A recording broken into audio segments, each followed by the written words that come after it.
What's up, coaches? In this video, we're talking about counter. We're talking about how we block counter against an odd front. So if you don't have counter put into your offense, you need to put it in as one of your main running schemes. Check this video out. I think you're going to enjoy it.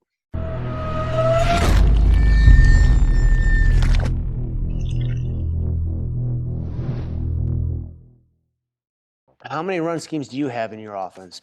Do you have runs like inside zone? Do you have runs like power or pin and pull or dart? If you don't have counter, you need to put counter in. It is a staple for any offense, whether you're running wing T, single wing flex bone, air raid, any kind of spread offense. Counter is a great run to have. In my offense, I typically try and carry about 4 running schemes. Now, I change some of the running schemes up based on personnel from year to year, but one running scheme that does not change and is our bread and butter staple running scheme is counter. We run out of 10 personnel, we run out of 11 personnel. It is a great run to have. Very successful, very easy to teach and rep in practice. And if you stick around to the end of the video, I'm also going to show you ways in which you can protect the counter run scheme so that teams can't just load up and stop it by using RPOs, by using screens, by using the QB read on the defensive end as well to protect your counter. Because it doesn't matter what offense you're running, whether you're running the air raid, whether you're running some version of a spread offense, whether you're running wing T, I formation, it does not matter. Counter is a huge part of the running game, and it can be a huge part of your running game if you know how to teach it, if you know how to block it. So like I said, we're going to get into the portion of the video now where I'm going to show you how we block it up against an odd front. And also there are certain rules that change based on the kind of front that we do see, and I'm going to show you that as well. So this standard 2x2 set here, ace formation, we are going to be running counter to the left here. I'm going to show you the blocking assignments here for the responsibilities. So we'll start with the center. He has a nose guard in front of him, so he's going to block that nose. Play side guard is going to down block. So based on the position of this nose, he's going to help double team and combo with the center, and they're going to combo and carry this combo block all the way up to this backside linebacker. Play side tackle. He is going to down block, protecting this inside gap. If there's nobody there that he has to help with the double team, he's going to move up to the second level and take on the Mike linebacker. Our backside guard, he has his skip pull, and he is kicking out this tackle or defensive end. He's obviously not going to be right there. He's going to be more like right here, and he's going to kick him out and carry him out that way. Backside tackle is going to skip pull as well. He's coming through the hole, and he's looking for that play side linebacker. Now, we are reading this defensive end or tackle.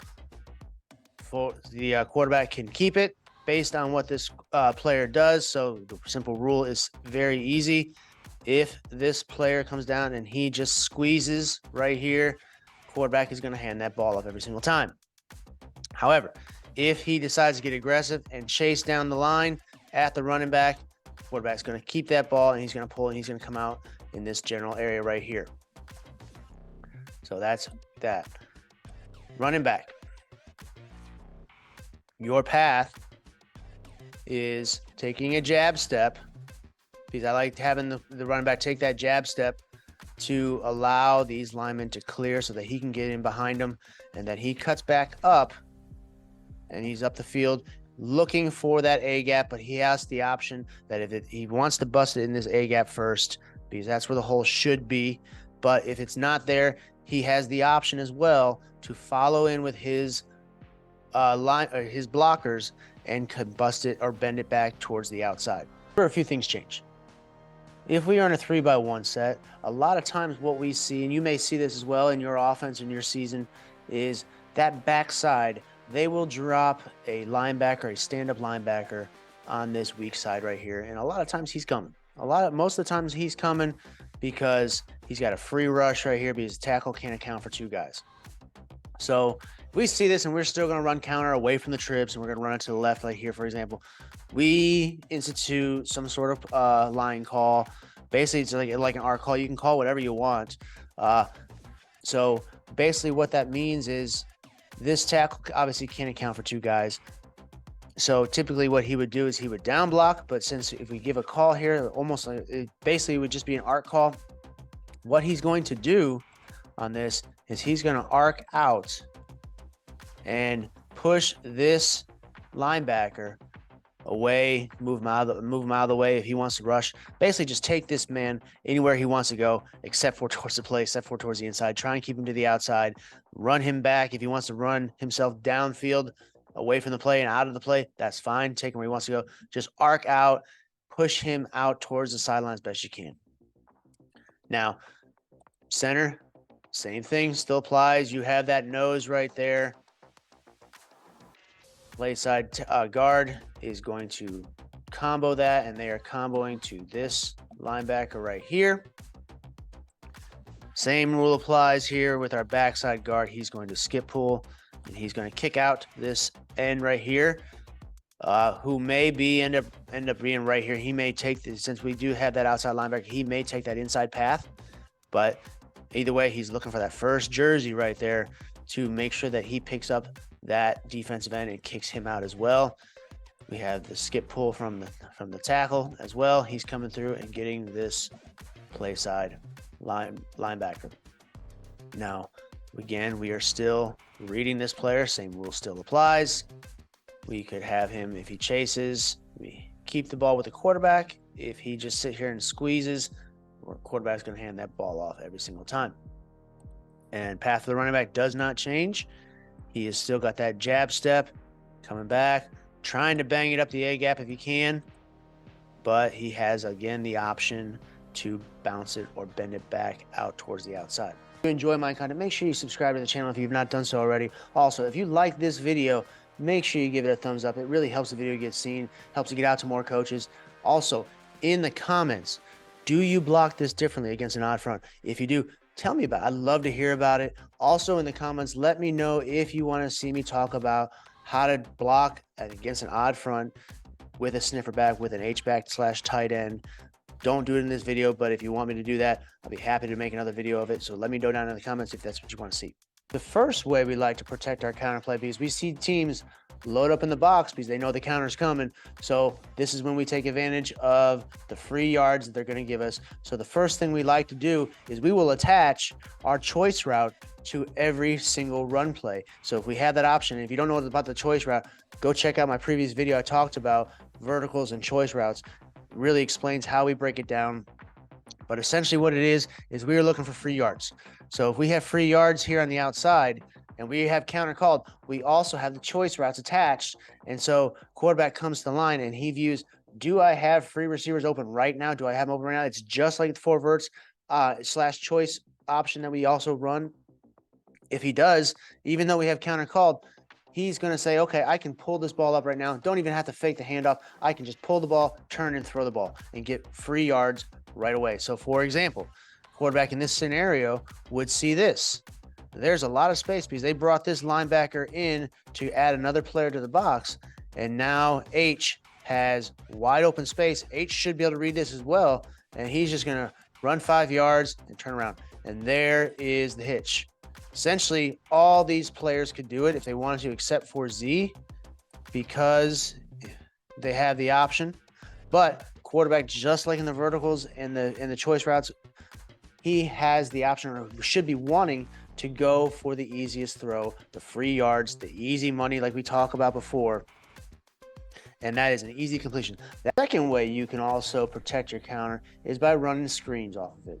So we can do now screens or fast screens. We can also do bubble or pedal screens off this as well. So what we do if we want to start tagging screens, and we do that, we can interchange it between the screen and the choice routes in our offense. You can do the same, but basically it's a numbers game. You are counting the numbers in the box as opposed to the numbers on the outside. So on this situation, we'll talk about a bubble screen here for a minute, then we'll go back to a fast screen.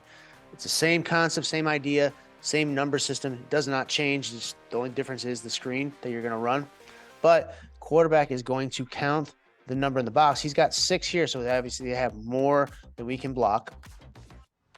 Now the numbers on the outside, there are 3 over 2 over here, and there are 2 over 2 over here. So we have a decent numbers advantage here, so we could call a simple little screen here, especially if this safety is sitting that far back and we have all this space here. We can run a simple little pedal screen or bubble screen right out here, and this receiver is just simply just going to block most dangerous man. So he's going to come up here and block most dangerous man. Whether it's that or the safety comes down, it doesn't matter, whichever one's the most dangerous man. And then this receiver reads that block and he's up the field, because we have essentially a numbers advantage over here. Okay, we wouldn't throw it over here because we would have almost two unblocked guys. And so the numbers, so what that does, that again forces the defense to bring another guy out of the box. And that way, now the quarterback has the option. Okay, now we only have 5 in the box. We have enough for the numbers. Also factor in that we have the quarterback as a runner as well. Equates the numbers even more. Now I have the numbers advantage in the box and I can run the counter.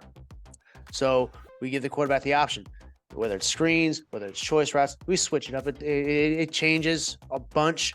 So those are the options that helps protect the counter, so other teams just cannot load up against the counter run scheme. You give your options here on the outside.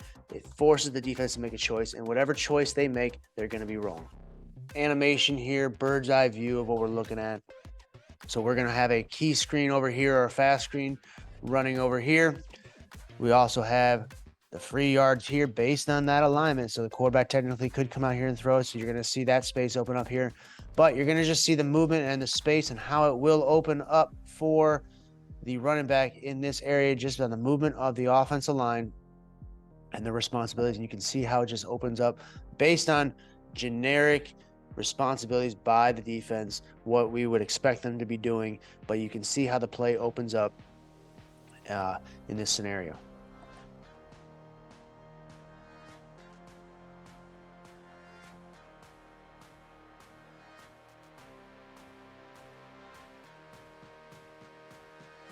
I want to point out is also you do have that free yards here, so quarterback would come in line. If you are having the choice routes, you could also institute the screens here, interchange it, tag them on there. All right, so the defense can't just load up on the choice routes as well, but based on what the defense is choosing to do, you're going to make them wrong. Again, protect the counter if you need to by that open space there. You can see all this open grass. The quarterback could just technically just come out here and throw that ball right now if he wanted to. Even though we are still running the counter scheme, it's a quick throw right here. Quarterback just turns and fires. Ball's right there. Easy open space. Here's the look from a 3-by-1. Again, we are going to have that arc call here. Take out this stand-up linebacker. All the movement is the same. These two right here are going to combo to this backside linebacker. He's skip pulling, kicking out this defensive end. He's skip pulling and picking up that play side linebacker. We are reading him. He decides to squeeze. Quarterback hands the ball off. We are running a bubble screen or / pedal screen to this outside receiver, or middle receiver, excuse me, right here. And on the outside here, we technically do have the gift here if the quarterback wants to just turn and throw this hitch. It's a little bit longer of a throw, but still can be made. And it's basically a one-on-one out here, so the quarterback technically could throw that if he wanted to. So we were watching this. You see the play open up.